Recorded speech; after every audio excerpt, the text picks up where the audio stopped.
Welcome, my friend.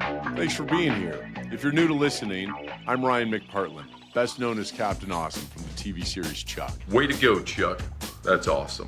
After 25 years in the TV business, one thing still hasn't changed. When I hear a story that inspires me, I still find myself saying, that's awesome.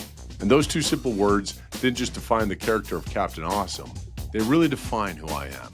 See, I'm always searching for the awesome in life. So on this podcast, I'm sitting down with people who make me say exactly that. From actors and athletes to entrepreneurs and everyday heroes, all with stories, lessons, and insights that just might make your life a little more awesome too. So please like the episode, share it with your family and friends, because life is so much better when you share something with others and they say, that's awesome. Welcome back, guys, to That's Awesome with Ryan McPartlin. You know, if you guys have been following since the beginning of this podcast, you'll know that it was called The Awesome Business. And we changed it to That's Awesome because the awesome business, although I'm really interested in everybody's business and what they do, what their side hustle is, what their profession is, this felt like it was going into a different direction. And I didn't really have a grasp on what that direction was. And I was like, who am I going to talk to? And it dawned on me that I'm going to talk to somebody who was very influential in my life in the early years. And I wanted to reconnect with him to get his opinion. And I'm so grateful that he took the time with me to really press down on what this is. And we just decided, hey, let's look at everybody's life as a TV series. And let's pick out an episode or episodes that we feel like were very impactful, that there were these breakthrough moments. So today's guest isn't a typical celebrity in Hollywood, but if you were part of the University of Illinois Communications Department, he was maybe the most famous person there, at least when I was there, was so influential not only on my life, but so many lives in such a important time where we were looking for direction. And thank God he had his office hours open for us. So welcome, Dr. Bob Husband. Well, thank you, Ryan. It's delightful to be here, and you certainly honor me by that introduction. I'm even impressed with myself. Well, let's get into a little bit of who you are, what you have done, and what you're doing. You know, you were my professor at University of Illinois in the communications department. We studied organizational communications. And you also co-founded the Aslan Group. And let people know a little bit of both of those jobs and how it kind of formed your career. Okay, would love to. Yes, came to Illinois in 1980. I've been on the faculty at U of I since for almost 35 years and since retired. During that time period, developed a small, I'd almost call it boutique consulting group that became pretty involved with a lot of large corporations, primarily consulting in the area of leadership communication, executive communication. A lot of us on our firm became executive coaches, primarily the executive teams and organizations, helping them with communication and primarily interpersonal and organizational communication, not the public relations, marketing kind of communication, but much more the personal communication. As one of my colleagues said one time, a fair amount of consulting is just simply doing the classroom with ashtrays. It's really kind of making what we do in the classroom a little more, working with people who are beyond their college years and into their careers and hard at work, so to speak. So it's been a delight. And yes, you're right. Being at the University of Illinois has been a treat, not only for me, but my family, and getting to meet all of the students like you and the terrific stories that I have are just wonderful. Thank you. And I'll tell you what I loved about your class, I think that what I remember most from day one was that you made us learn everybody's first name. Yes. And if you were last in line of the seat order, you had to remember 29 names out of the 30 in the class. And there was so much pressure to it. But that's how we would start every class for I don't know how many weeks. And it worked because those were the tightest classrooms and the best communication. Mm-hmm. And I'll never forget you would say that the most important word in any language is a person's own name. Mm-hmm. And it was so true because it became an icebreaker for me in my industry, especially when so many actors don't remember the crew members' names or the executive names. I would always just make it a point to go, how am I going to remember their name? And just every day, every week, I would say, okay, I got to know that person's name. I got to learn that person's name. And they would just light up. I don't care who it was. I don't care if it was the president of the network. When you used their name, they would just light up, and it just broke the ice. And then That's you would go true. have the conversations. Yeah. I mean, that's one of Yeah. the many lessons that you taught us, but what a way to Well, start a class. it's interesting because I think a lot of people anticipated, or students like yourself anticipated, that this was a memory exercise, but it was really a communication exercise, and more specifically, a listening exercise. It really spoke to how well do you really pay attention to others and listen to them as they're speaking. And what was most interesting about it is that I did this in a variety of settings. One time I did it in a group of over 90 people. And you think, well, Wow. you can't do it with 90 people, but you can. And the only thing is really you just physically wear out. But the truth of the matter is if you're paying attention and you're really listening, it's really the last few names that are the most difficult to get a hold of, because the first few names now have been repeated constantly. And if you're really plugged in, you're just staying with it. And so a lot of people would say, well, I'm just not good with names. Well, that's not the issue. The issue is, can you pay attention and stay in there and be a good listener for the length of time that's required to really do that exercise? And yes, I did that in every class I taught it. Often students coming back who would visit would say that was one of the most memorable activities in the class, was really working at getting a hold of people's names and the value. So I'm tickled that you actually continue to use that in the way you do. Yeah. Well, when I first moved to LA, I used it on the bouncers to get in the most important clubs. I'd go, "Hey, Jack, Tom, you've been working out, guys. You're really big. What's going on?" And first of all, I used their name, so it melted the ice. They'd laugh because, you use a little bit of humor. And they say, "Ryan, you always show up here with 5 or 6 other guys. If you brought some girls, you'd get in the front door a lot easier." Funny. But they would let us in eventually, just because I would break the ice. There you go. Well, So, yeah, tell me what got you into communication in the first place. What was your origin story? well, and you had raised the question of who were you before you were Dr. Husband? That's right. And so it made me think about it. And actually, I don't think you would know this necessarily, Ryan. My dad was a custodian. We were raised in a lower class community suburb of Detroit, right off of 8 Mile Road, which became as famous with Eminem and the 8 Mile story. And Yeah. so we lived in this small community. My dad was a custodian, and he every day would look at teachers and say, they've got the greatest job in the world. All they do is sit in the classroom. So he ingrained in my brother and I, you guys want to be teachers. You want to be not educators, just teachers, because then you can just sit. And somehow education became a part of my undergraduate work, of my graduate work. So ultimately, that was one of the pieces of that puzzle. Another one was when I was hit a low point. But one of the things that happened to me is I was working with Youth for Christ in the Detroit area, a young high school Christian group, and had left there and was looking for a job and just simply couldn't find one. And I ended up folding towels in my high school laundromat. Wow. And it was a very embarrassing thing because here I had a master's degree from the University of Michigan and an undergraduate degree in mathematics, and I was folding towels. And within about, 15 days one summer of that moment in time, I then became the dean of students at a small private college. And it turned out I was the youngest dean of students ever in the state of Michigan. I was 23 when I became the dean of students at this small college. And Wow. that started me on the career in higher education. And so that was a very big moment in time. And then when I was working as a dean at a small college in Arkansas, the president said, I want you to be the academic dean. And I said, we have a faculty of 70% PhDs, and I don't have mine, although I had 2 master's degrees at the time. And he said, well, we'll send you back. And that's when I came to the University of Illinois and worked on my PhD. I want to back up just a minute. You had mentioned, in addition to the teaching at the University of Illinois, the Aslan Group was a group that I founded along with a business partner, Dr. Shirley Fawn.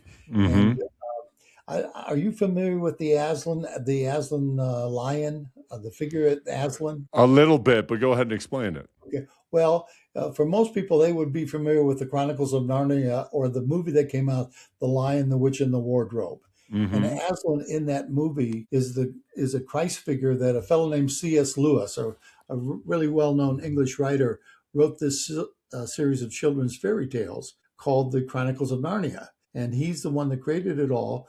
And so we were so taken with not only the imagery but the concept behind the book that we wrote the Lewis family and said, "Is this name proprietary? Is it copyrighted? We would like to use it as the name of our consulting group." And the family graciously wrote back and said, "Interestingly enough, it is not." And as far as we Wow. know, our grandfather, C.S. Lewis, he came up with the name and attached it to a lion because he smoked Turkish tobacco. And on the cover of the tin of Turkish tobacco was a lion. Oh, wow. And then in Arabic, Aslan stands for God's land. So C.S. Lewis put those two together and came up with Aslan as the central figure in the Chronicles of Narnia. So that's where our group came from. And we kind of said that really captures who we want to be in the consulting world, and had a chance to be that. You know Yeah. what I love about that story is it's the why. It's the motivation. It's the origin story behind the Aslan Group and what you want to be. And I think that's why I immediately thought of you and coming to you when I decided to rebrand this podcast. It's the Hmm. why. The why is why I gravitate to certain roles and don't to others. It's storytelling. And you've always been such a great storyteller. And I appreciate that. And I think that's part of what influenced me in getting into the business with a couple other classes I took in the communication department, the business, the industry of entertainment. Mhm. By the way, it's also why I loved taking your class, because there was so much real world experience you would bring into the class. We were learning from somebody who was out there in the field and was doing it, not just Mhm. somebody who was hypothetically saying, you should look at this study from this group, or it was like, oh, this worked or this didn't work. Everybody loved taking your class, and there's such great memories from that. And Well, I I feel re- like you're still oh, teaching us now. So thank you. well, I remember, I think it was when you were a student, you came to us and said, "We want you to work with our 13 top executives, but we can't bring them into one site. So you're going to have to go on site and work with each one of them." And they were the 13 captains of the Royal Caribbean Cruise Lines. I remember that. And I thought it was during your time. And I remember telling those stories because it was right in that period of time where I took like 7 cruises in 3 months and was on all these ships. And I would come back and tell these stories. And everybody was coming to my office saying, "I want to be a consultant. I want to have that opportunity." Those Yeah. cruises, it's drawing their attention. Yeah. I That was actually pretty had to work on the Princess Cruise and do some influencing for them. We got to go to Alaska, and it was funny because it's a vacation for everybody you're with, except for you when you're working, right? fun. And talk about communication, what drew you to it as, and how you saw it as a tool for personal growth, Okay. in the early years. I was going to be a psychologist or a counselor because it was in the School of Psychology at Michigan. But what I found out most was that it really wasn't the counseling that I was attracted to. It was actually the communication that was occurring in the counseling environment. When I began talking with a patient or a client, I was not that much interested in playing psychologist or psyching them out or them psyching me out or us getting into the psychic dilemmas of what was going on as I was. This is really interesting how we're talking to one another and how we're communicating with each other. So after I got that degree, then the second master's degree was in the field of communication. And I thought, I really want to pursue this much more than I want to pursue the idea of counseling. And then when I got to Illinois and began to pursue my PhD, I realized that I was much more interested in the area of leadership communication than I was Mm, in other forms of communication. Now, one of the threads that I think is probably going to come throughout this entire interview is an orientation towards listening as a yes. really key, important communication behavior. And I picked that up at the University of Michigan. But I began to realize early on how critical listening was in being Mm, a good communicator and how it distinguished people who were really excellent in communicating and also being perceived as good communicators from those that were not. And a lot of that you'll find in the field of counseling or psychology. Counselors are trained to be good listeners. That's what they're trained to be. And that's why oftentimes we will go to them and find so much help. They're not designed to give answers, although that's why we say we want to go to a counselor to get answers to our problems. But in fact, a good counselor will never give you answers, but they will explore with you to help you find your own answers. Well, again, I'll go back and say that's a communication strategy that I find remarkably effective, particularly in the field of leadership. So let me stop there because you were. No, but I think that between your training early on to be a counselor and a communication leader and professor go hand in hand. And it reminds me of Stephen Covey's 7 Habits of Highly Effective People. First, seek to understand before being understood. That always stuck with me. I don't practice it as much as I should, especially with my children. They would tell you that I never seek to understand. But at night, I'll stop and I'll take inventory of the day, so to speak, and just think about, man, did I really just impose my will on my children or on any coworkers, or did I really take the time to understand where they were coming from? And I will say my best parenting moments came from that rule of seeking to understand, even if I didn't agree. If I understood where they were coming from and I showed empathy, and even if I felt like, oh, your brain's not developed yet, you're not, I understand how you feel. I was there once too, but this is the right way to do things where you're at right now, or this is the way I feel is right. And that's the way we're going to do them for now. Well, I was going to say, I would make the observation that the key behavioral communication activity in seeking to understand is listening. I mean, I have a dear friend at church that said, I gave a talk at church one time, sticks and stones may break my bones, but words will really hurt me. And he came up to me after that and said, and I used Covey's concept of seek first to understand and then to be understood. And he said, I don't get it. I seek to understand my kids all the time, and they never listen to me.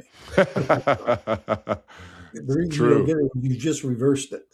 If you really are seeking to understand, what you're really doing is you're actively listening to them, and they sense that. They experience that. They get a feel that Dad is really paying attention to me here. And that's really the seeking to understand moment. And so listening becomes very key in that ability. And frankly, we're not trained in that. In fact, I would ask you, did you ever have a course at U of I in listening? Just, speech or communication 201 listening? No, I don't think I did. It wasn't ever offered. We did not offer, out of 400 courses, we did not offer one course that's designed to be listening. Is it now? No. And that's the really interesting experience. And it's the one that I constantly hearken back to, that we have not trained people, and we don't train people to be effective listeners. We train people to be good speakers. We train people to be good, in our opinions, communicators, persuaders, influencers. But for some reason, that doesn't include the importance of listening as an activity. What I think we've done is we presume it. We presume that people will listen. We presume that people do listen, when in fact, almost all of us would say they don't. I certainly say to executives, most of the time, you are terrible listeners. In fact, if there's a study that's done in organizations, it's been a long-range study that's been running for over 20 years. And they have 2 questions in that study is, what's the one thing you would like your supervisor to do more of in communication? And you can anticipate the answer is, I'd like them to listen to me more. Wow. And then the question is, what's the one thing your supervisor doesn't do enough of? Same answer. They don't listen to me near enough. And so it's 20 solid years of nonstop. It's the same answer. And so we have this great need to be listened to, and yet very few of us really work at listening to others. Yeah. Wow. I always said that was Danielle's superpower, my wife, Danielle. And without knowing it, without being intentional about it, she practiced it. because she was genuinely interested in people. And I noticed that from day one. And I noticed that she just wasn't interested in me or had some sort of, when you're first dating anybody, they might have a crush on you and they might be very interested in you for a period of time before that wanes. I noticed that she just wasn't interested in me, that she was interested in everyone and would give follow-up questions without waiting to speak and give her opinion. She would just go, wait a sec, let me understand this, and then repeat back to them what they would say. And I'm going right back to your classroom and remembering that was one of our exercises sometimes to do in small group settings. And then to take it a step further, and by the way, that's why Danielle is such a person of influence, I would say. So influencing is not what you're saying. It's actually listening and following up to meeting people's needs and showing sincere interest in them, I think, is the most effective way of influencing. Yes. I was going to ask you the question, how you understood that she was paying attention to you and understanding you and really working at that. And you already answered it. It's about her asking the questions, following up, paraphrasing. But let me ask you this and question. laughing at my jokes. That's right. At least laughing at the proper time and in the right way. Right. Yeah, That's right. But it's enthusiasm. It's enthusiasm to listen to others, and that's rare. It's a damn rare thing these days, as Del Griffith once said on Planes, Trains, and Automobiles. Yeah. Well, let me ask you this: who's in control? And again, we're pushing this envelope a little far, and so we can stop. No, that's fine. No. Let's go where it takes us. Okay. Who's in control of the conversation when you're in a conversation with someone? The person who's asking the questions or person that's giving the answers? That's a really poignant question. It's obviously, because you're asking it, the person who's asking the questions. Exactly. And yet we don't think that way. We think that the person who is controlling the conversation is the one who's providing the information. But in fact, if you went to any party, if you went to any gathering, if you were in any meeting, the person who's asking the questions is directing the conversation. They're guiding it. They're controlling it. In fact, you take the courtroom and you take a lawyer, and one of the things that lawyers are taught to do is never ask a question you don't have the answer to. But they're asking questions and they are directing where things are going. And they are controlling the course of the conversation. Now, we understand that when we watch it in a legal setting. We don't understand it quite as well when we watch it in a social setting. And yet it's still the same as true that the person who's asking the questions is the one who is guiding, directing, and controlling the conversation. So there again, I would say to you, it's a remarkable behavior that if you're good, and I'm jumping ahead of myself mentally. No, go ahead. If you're good at asking questions, you will do two things simultaneously. One, you will provide a great deal of direction, and you were bringing me on to talk about leadership and communication. So as a leader, if you're good at asking questions and you're asking the right questions, you are providing an incredible amount of direction and leadership. But at the same time, you are being perceived by those around you as a listener, because asking questions in our culture, in the American culture, is considered a listening behavior. It's not considered a speaking behavior. When you ask clarifying questions, how people interpret that as the person on the other end of it is, you are listening, you are paying attention because you're asking questions and inviting them to speak. So it's a remarkable skill set. And you've seen it, you've done it when you did the name game, you were doing it in your experience with your colleagues, that you end up really providing a great deal of direction and leadership in a conversation. And you're doing it in a way that everybody says, boy, I kind of like that guy. He really knows what's important, me, because he's asking me. But he didn't say much about himself, but he asked me about me, right? That's right. Exactly.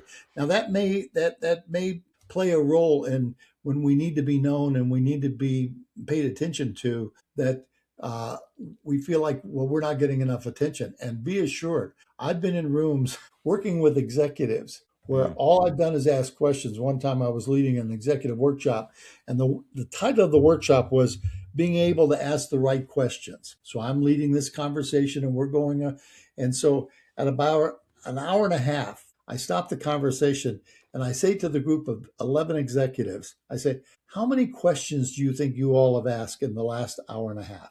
And this is on a workshop on Wow. asking good questions. And I observe, and the chief financial officer, who was just a funny guy, straight arrow, but a very funny guy, said, you know what? He's got us. He's got us. And I said, yes. In an hour and a half, the 11 of you have asked 3 questions. Mm, Now, talk to me about what that then says about who you are as leaders. And so it's a wonderful, it's just something reversed from where we typically are. We don't think about it in this way. So Sometimes it's interesting you say this, because sometimes we'll be leaving a function as a family, and in the car, we'll talk about somebody new that you interacted with, or, hey, did you like so-and-so? I don't know. I don't know how I felt about that person. I'm like, oh, okay, well, why is that? And it always boils down to, did they ask you anything about yourself? Did they ask you anything about yourself? Yes. They might have talked a lot. They might have been impressive by all that information they had and all the knowledge that they shared with you. But no, I'm not just really sure how I felt about that person, or they just rubbed me the wrong way. Why is it? And then it boils down to, well, did they ask you anything about yourself? And when they didn't, there was not that connection. So, and that leads me to another point, that you're given an acting class right now. Because every acting class I've gone to, especially the best ones, Anna Delhanty was a very influential acting teacher of mine, and 90% is listening and reacting, but like genuine reactions without talking. And they always say the best actors can do it with a look. Marlon Brando didn't need to say a word. You knew exactly what was going on. They say it with their eyes. They say it with a look. They know when the cameras, there's a lot of technical stuff you can learn. But it's listening is acting. What you're saying, anybody can practice the speech. And that's how I got good at auditioning, because of all my communication classes and being able to present in front of a room full of executives. But what I learned over the years was, those acting teachers were right, because when the camera's on you and the editor will cut away from you, and you won't be seen that much. So you won't be very impactful if you're not a good listener. I didn't know that. Great. Yeah. That another great observation about, and we so frequently invert or turn that around and think that it really, to be a good leader, I'm going to speak to leadership again, to be a good leader, you have to be a dominant force. To be a good leader, you have to be a presence that's commanding and demanding. But both of us know of people who are that way, and we're unimpressed. Now, we know that they've earned their stripes, and we know that they've risen to a level of leadership, but we're not impressed with them, and we don't particularly want to be around them in the long term. And I think that speaks again to the idea of, how do we get there? How do you really exercise your understanding of communication in a way that causes, as your family does, to say, well, they didn't pay much attention to me. They really didn't get to know me. And that doesn't bode well for my feelings about them going forward in the future. Yeah. I just said this in my last interview with PGA champion Jason Day. In my introduction to him, I said, I couldn't believe, from one time I met you at a celebrity golf tournament to the next time, called a year later, he asked me how the movie I worked on, how it did at the box office, Hunter Killer with Gerard Butler. He knew all about it. But that's one thing. You can remember one thing. But then he said, how's your brother, Chris? And I was like, you remember Chris's name? He goes, oh, yeah. Yeah, I remember he played football with you. I remember you guys went to Illinois together. I said, I love this guy. I'm all in. So he became my favorite golfer then. All of a sudden, I'm rooting for him more than any other golfer. And he's an Australian. Yeah, well, it is an interesting phenomenon, isn't it? I just wanted to ask, a time where you entered a classroom, a consulting job, or a leadership role with a clear plan, and then you were thrown for a loop. Like, has that ever happened? It's almost like it's a guaranteed thing that is going to happen. But the one event that I really thought about that I would share was I was asked to facilitate a leadership meeting for a Fortune 15 company. I won't Mm. name them, but then their legal group might say, "Hey, you can't use our name on the air." They were calling all of their leaders from across the country. This is a company that has about 130,000 people in it, and they had Mhm. about 175 leaders come to their corporate headquarters, and they were going to do a week-long leadership retreat. And one of the things that they had wanted to do was that they had wanted to have their new leaders that were in a developmental stage and had come to corporate from the field to facilitate and design the retreat. And so they asked me to help these leaders design this retreat. So we worked on it for about a month and we got into it, and it was really going quite well until day 3 in the afternoon, and then it just went totally south. And two of the new leaders forgot the aspect of facilitating and began to dictate and began Oh, to wow. pontificate during a meeting. And so the CEO of the company, they referred to their leadership team as the chairman's council. And all the chairman's council was sitting in the back of the room, and they were getting furious. I mean, Mm. getting very upset. And they were watching this thing simply dissolve and were really feeling bad about it. And I was not supposed to have any role. I was simply to help the young leaders And just do their watch. Yeah. And thing. observe, right? The CEO turns to me and he says, "I want you to fix this. I want you to fix this tomorrow morning. We're coming back tomorrow morning, and we need now to change this whole thing.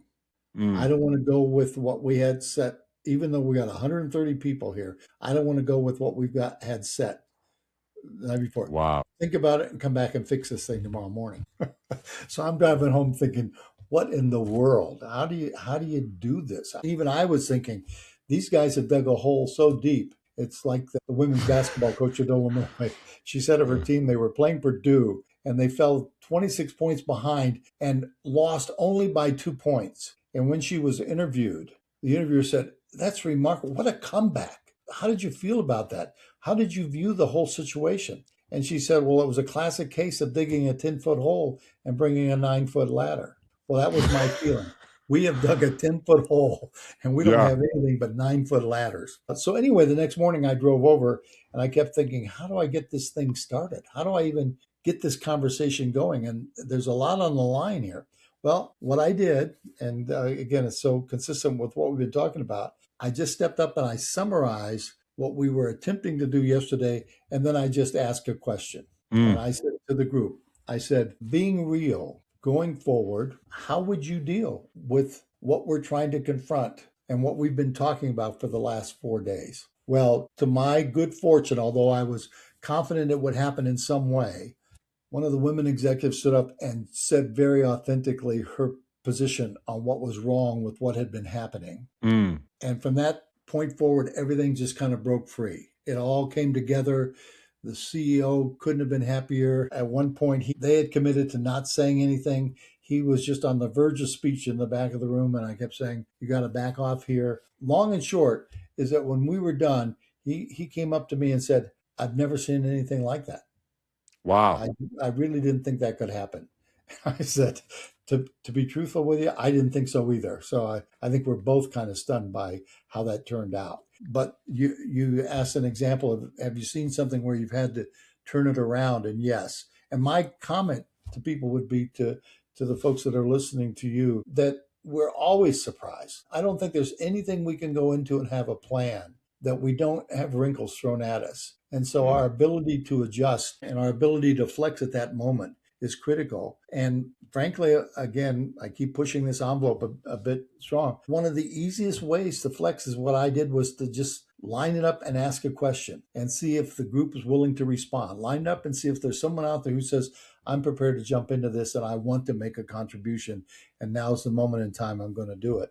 And then all you have to do is facilitate that conversation and watch it unfold in the ways it should. So that was one of my moments. And there's all kinds of class. I was going to say one of the most, I don't know if you remember this, but when I told my wife that we were doing this, she said, "Do you remember, was he the fellow who came to me and asked to write his own question when I was proctoring the exam? Do you remember that? I I gave think an so. exam and I had to be missing on the day I gave an exam, and I Yep. asked my wife to proctor the exam. And as you know, in our classes, you could always write out one of the questions I wrote and write in one of your own on the essay.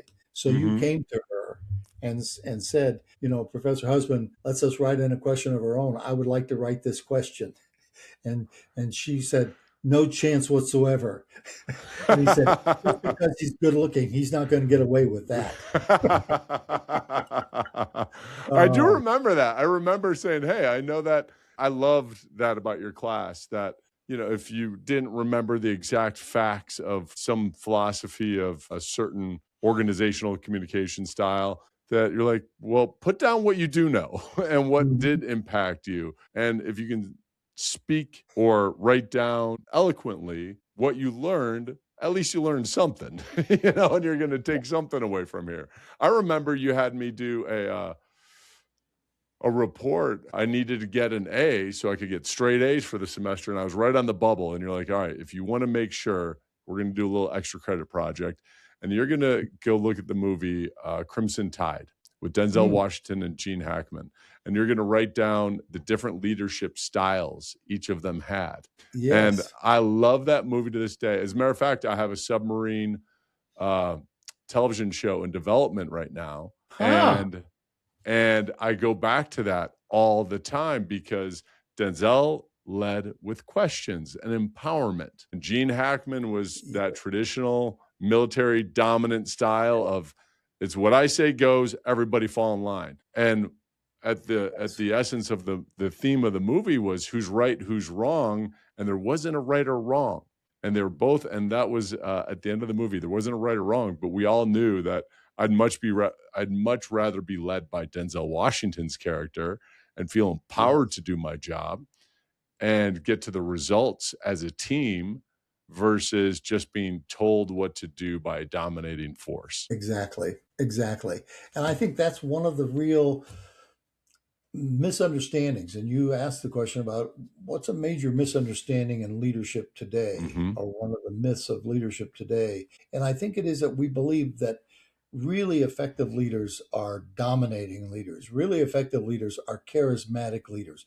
They are the people that really stand out and separate themselves from others. And in fact, that's not true. Now, it may have been. There may have been a period of time in our history where that kind of leadership was really critical, although there's some question about that. Much more so today, with the level of knowledge, the level of information, the level of intelligence, the style of leadership that's really much more not only palatable but effective is this more facilitative style. And I would have characterized Denzel Washington in that movie as a very facilitative leader. Mm-hmm. Now, one of the qualities, and I'm suspecting I'll come back to this somewhere later in the podcast as well, is there was a very well done study in the field of organizational leadership that resulted in a book called Good to Great.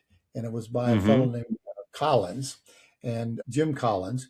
And what he discovered, it was a really well done study out of Stanford University. And what he discovered was something he called, or someone he called, transformational leaders. He said Mm. all great organizations distinguish themselves from good organizations because they have transformational leaders. And good organizations have really good leaders, but they're not transformational. And then Mm. what he discovered was the critical characteristics of transformational leaders are that they have this unique blend of humility and fierce resolve. When it came down to it, and they looked at all kinds of factors, they were looking for anything that would distinguish who are the leaders of these great companies. And what they came down to was the simple formula that transformational leaders are leaders that are humble and they have a fierce resolve. And they Mm. combine that in very powerful ways to lead their companies. Well, that is not the picture of your charismatic, dominant leader, this humble leader with fierce resolve. Now, given my faith background and my Christian commitment, certainly I would see Jesus as embodying that notion of humility and fierce resolve. But I think we could look across the spectrum and say some of the leaders we appreciate most are those who really have been humble individuals, but they are so committed to what they're Mm. doing and what they're about and leading in the right direction that they will stick it out. So that would be one of the views I had. And again, harken back since you used that film, Crimson Tide. That was an amazing. You saw Denzel Washington stand up to Gene Hackman in That's so many right. ways, but he did it in this very humble, fierce resolve, not giving ground, but not being overbearing, trying every way possible to communicate understanding and communicate commitment, but saying this is not going to happen, and we're going to see this through. So anyway, one of the stories that you told me that really fits with this concept of humility and fierce resolve was when you auditioned for a part, Mm, and you kept. My memory is you kept blowing the line, and then yeah. finally they confronted you on it, and you were very authentic and very real and very Yep. humble and sharing where you were. And my memory was you got the role or something. Maybe you could tell Yeah, that that was story the as most important an role of example. my life. That was Captain Awesome. And it was, I couldn't, there were so many things that led up to that moment that I couldn't remember the line. But I just said, hey Mm, guys, they said, well, you can just hold the pages. It's like my notes here. They're like, you could just hold the pages and read off of them and glance at them. And I don't rehearse that way. I rehearse from mm, memory. I memorize, I rehearse, I memorize, I rehearse. And when it wasn't clicking because I was distracted by all of my thoughts of so many different things going on, I just, as you put this, I was authentic in the moment. And I kind of laughed and I said, man, that's all I got for you guys. Sorry. And Josh Schwartz, Chris Fedick, McGee, Zach Levi were in the room. And I just gave them a fist bump. And I thought, there's no way I would get hired for that role because I didn't even finish the audition. And sure enough, mm. I got the job. And they wrote the character as somebody who you think would be so awesome they could do anything. He climbs mountains, he skydives, he does everything, but then can crumble in the face of a real pressure moment, like finding out that Chuck is a spy. So it's a very fun character, but it became because I was authentic in the moment. I just voiced what was happening and I left. I was like, good luck with the show. It's going to be great. Even though I'm not going to be a part of it in my mind. So I got the call, like, what happened by my agent? And I just was like, tears coming out of my eyes. Like, I can't believe I screwed up. She's like, you got the part. So calm down. I was like, oh my God, great. Let's go. Well, By the way, and that's a recurring theme in my life of, reaching this moment, screwing up, but then something good happens, afterwards. let me use that, Yeah. Ryan, to make an observation. One of the things that Colin said about this, he was asked the question, well, can you teach humility? Can you teach people to be humble? And he said, Mm-hmm. if I could, I'd be a multi-billionaire. I don't think it's possible. He said, what I think is humility comes from people facing hardships, facing difficult moments, and Yeah. somehow overcoming them, somehow incorporating them into who they are and moving forward, not ignoring Mm. them, but realizing, yeah, this was a downer. This was a bummer. I really blew this thing. It was back to that moment that I was in the high school laundromat, folding towels Mm. and thinking to myself, what has happened? Who are you? What's going on here? And the same thing with you when you have these moments where you absolutely feel crushed and how you respond to that. And Yeah. if you can move through, it then builds into you a sense of humility. So my reaction is, I use that term, and you would use others. We use the term authentic, but I think we all really appreciate humble people. I think we really, Yeah. and we can experience it when we encounter them. We say, I really like that person, and we Mm. particularly appreciate it when they have a lot to brag about, when they have a lot to be proud of, when they could be as arrogant as they want to be, and they choose not to. We really Mm. appreciate that and who they are, because we say that person has every right to go beyond humility, and yet here they are, this very humble person. And so my view of that is that is one of those winning, I don't want to say strategies, one of those winning aspects of who we are that really galvanizes people around leaders. I think we really do rally around leaders who are humble, but have a fierce resolve. We don't rally around leaders who can't take us anywhere. We don't rally around people who can't provide direction or give us some sense of where are we going here. And Mm. so my view is that Colin's got it right. I've bought into that model that humility and fierce resolve are a combination that is such a winning combination, both in terms of communication and in terms of leadership. And my feeling is that that moment in time is a great example of that. In terms of you, I would have said, okay, you were both humble and you're going to move on. Fierce resolve. You're not going to give up on this one. You're going to incorporate it. I blew this thing and I'm going to buy into that and move forward. Yeah, that's how I view it. I think that's how, thank you. I think I get that from my father, who was very successful with his business. It almost collapsed multiple times. And he would tell you with great humility that he almost lost everything.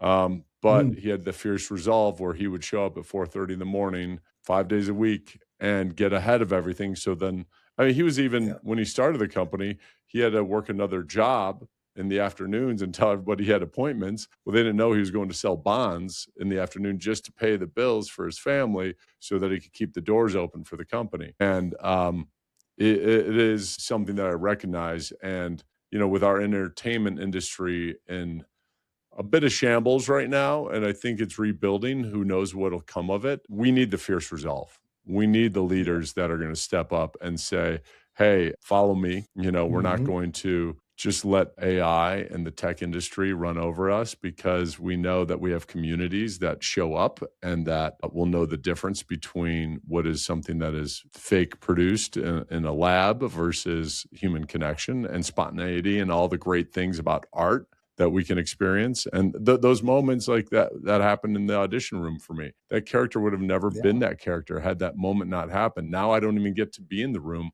for most jobs. Now I have to sit like this and put myself on tape with my wife in a room and then send it off, and you don't even get that interaction. So things are changing rapidly in our industry, and I do have to get ahead of it. We have to have that fierce resolve to like know what's happening, so that we can still go from good to great and have some control over our futures. And it's happening in every industry. I mean, you look at it first started in the grocery stores and banking, and all of a sudden we're banking with ATMs instead of people. And then we're banking with our phones, you know, and just depositing on our phones. And then grocery stores, you'd be lucky to get one checkout person. I don't know what it's like in Champaign, but in California, that's the case. And so they say it's coming for every industry, and we have to find our community, find the places that support and have that humility and fierce resolve, and know the human interaction, I think, is so important. And we're going to be missing a lot of that. Even like this, not doing this in person, which I would love to do. There's benefits of having this kind of tech.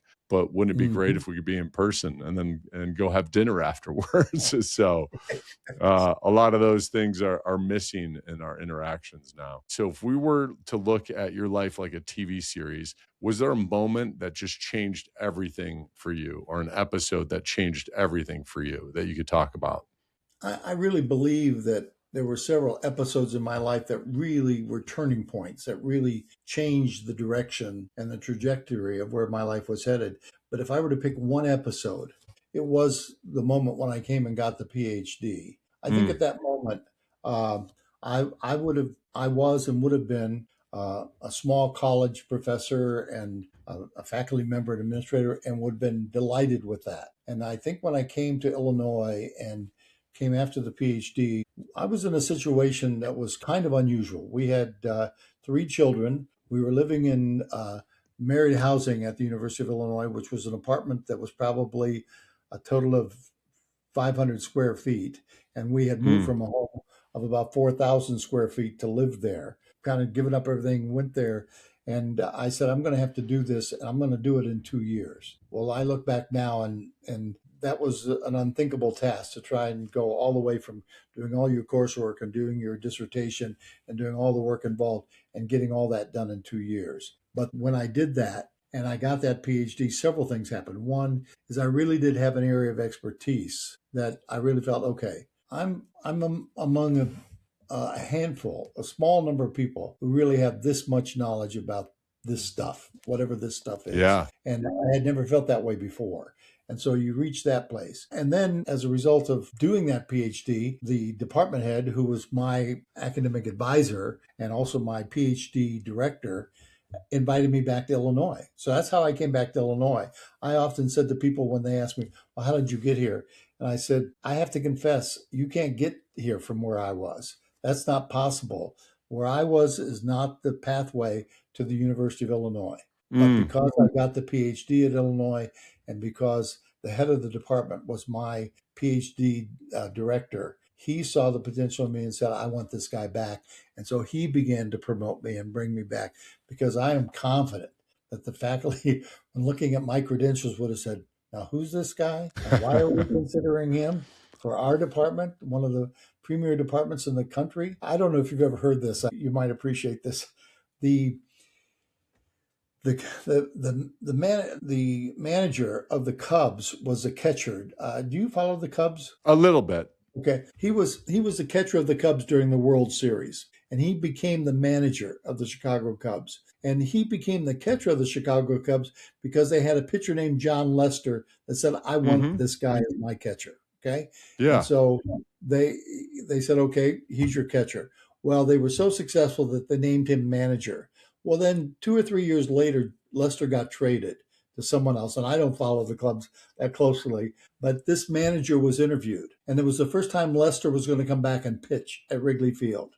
And so he comes back, and so the interviewer is interviewing this manager who was only with the Cubs because of John Lester. And the interviewer says, "What do you think of John Lester? What kind of impact did he have on you?" And the manager says, "Well, when I come to think of it, he had a bigger impact on my career than I did." And I thought, that is such a funny comment, because, there are people in our lives that do have a bigger impact on our career than almost we do. Well, in this case, my chairman of my department and the director of my dissertation, I wrote him a note one time and said, after hearing that interview, I want you to know that I honestly believe you had a bigger impact on my career than I did, because you were there at all the right places and you made all the difference.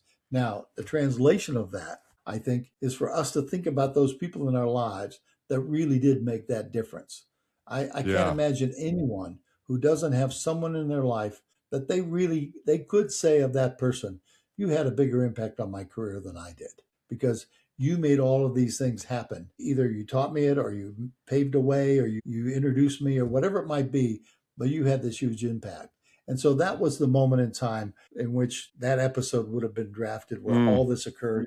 And then I had a 35-year career at Illinois, met people like you, got involved in consulting, got a chance to work with executives. And so all of that came off of that one episode, so to speak. Well, that's amazing. I will have to say that you were one of the people who had that impact on my career, because you introduced me to Johnny Wright and the Wright family. Well, I knew Johnny Wright from football, but he graduated right before I started, and my brother played with him. But when I got hired to work as a college agent with Northwestern Mutual through the Wright family, Johnny Wright was a mentor of mine. And I always tell people that auditioning for Superman, for Batman, for any of these roles, for Chuck, it was easy because I sold life insurance. Okay. And when you have to call somebody and tell them about the day they die and ask them to talk to you about that as a college student, that's not easy. So everything after that has been much easier in my life. But I learned so many lessons from you and from that experience that really I still use to this day, and I really appreciate. And listen, we've gone so long that I have a lot more questions, but I think we're going to just wrap it up with what's the most underrated self-improvement tool that anyone could develop today? Yeah, well, it's going to obviously sit around listening, but I would say the skill of asking questions. I think Yes. if people could ask questions, and even more significantly, if they could begin to think in questions. I think so Yes. often we think in answers, and if we could begin to think in questions, that would be a remarkable tool and skill. Absolutely. I love that. How do you know that you're leading from a place of clarity and not fear? And I would lean back on the things we talked about earlier and say, when you're leading from a place of humility and fierce resolve, you know you're leading from a place of clarity. And really humble people who really have fierce resolve really are remarkably fearless. I mean, they really do things that you look back and say, that was fearless. I wouldn't have expected them to be that genuine, that authentic. So that's where I would say, how do we know when you're leading from a place of clarity? Is because you're leading from humility and fierce resolve. Awesome. And then the lightning round. One book you always recommend. I want to recommend a bunch because you know me, Ryan, as an academic. You can't live with just one book. But I think if I had one book that had application value, now this is Hmm. one where it would be the book Never Split the Difference. And I don't know if Oh, you've good heard of one. it, Oh, yeah. but that would be the one I would recommend because I think he recommends so many specific things that people can put into action right away.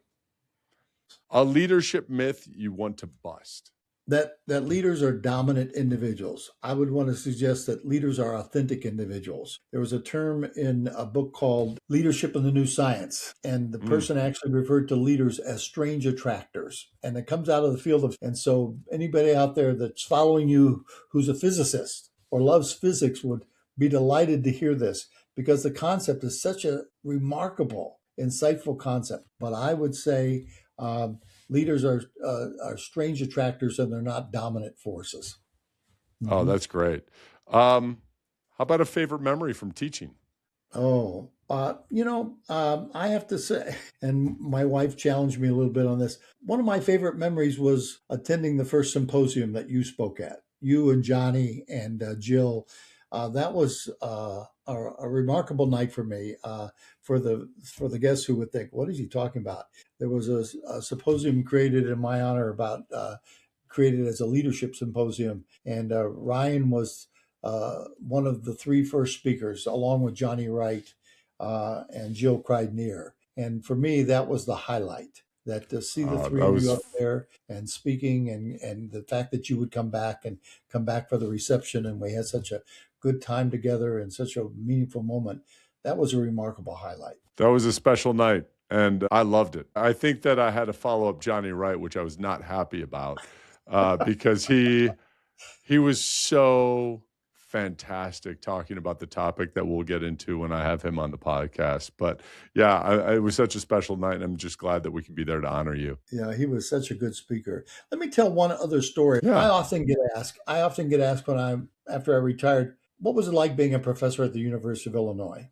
I need to find a story that captures that. Mm. And I decided I would land on the story about Danny Clark. And I don't know if you remember I Danny. remember Danny. I played with Danny.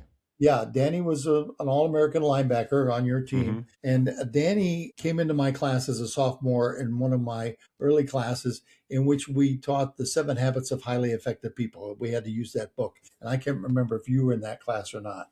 But Hmm. then, but then Danny, the second year, wanted to be a TA with me. And so he became a TA for me. And one of his assignments was to facilitate that book, The 7 Habits of Highly Effective People, in the classroom. That was his job.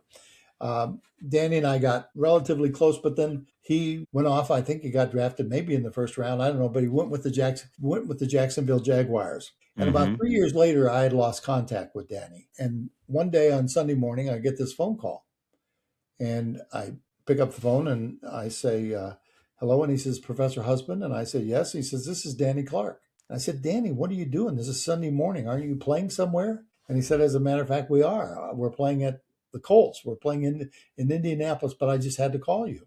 And I said, "Well, that's a treat. What are you calling about?" He said, "Well, we had a team meeting before the game today, and we had a speaker come in and speak about the 7 habits of highly effective people." And I stood up and told him he was wrong on 2 of them. Oh, And the Danny. And the first thought that crossed my mind was, here's this poor speaker that's being confronted with a 240-pound linebacker Oh, that's so standing up funny. there and saying, "You're wrong on 2 of those." And then the That's second thought I great. had was, well, that captures what it means to be a faculty member at the University of Illinois, because you have these elite world-class kids, and you're one of them, Ryan. You have Thank you. world-class kids that come through your university, and yet they remember certain events. And so Danny remembered the days in which he facilitated that conversation, and he had the nerve to stand up and say, "You're wrong on 2 of You're these." And it wrong. was so important to him, that Oh, here that's on game great. day, he had to tell that story. So I think that too also speaks to what's it like to be at the University of Illinois. What was a special moment, a Mm. highlight for me? Well, that captured so many of them. I could have told the story on you or Johnny or anybody, but that's No, a that's a great story, and that's, I think, so specific to what it was like to participate, to actively participate in your class, and then take that forward. like we all have. I'll ask one last question and then we'll sign off. But what would you tell your 25-year-old self? What I would tell my 25-year-old self is Ubuntu. Ubuntu. Are you Ubuntu. familiar with that term? Mm-mm. Ubuntu is an African term that loosely translated means I am because we are. I'm not a self-made individual. I am because we are. And I've always loved that term, got introduced to it and thought it so captures the idea of who we really are, that you are made up of a bunch of us and I am made up of a bunch of us.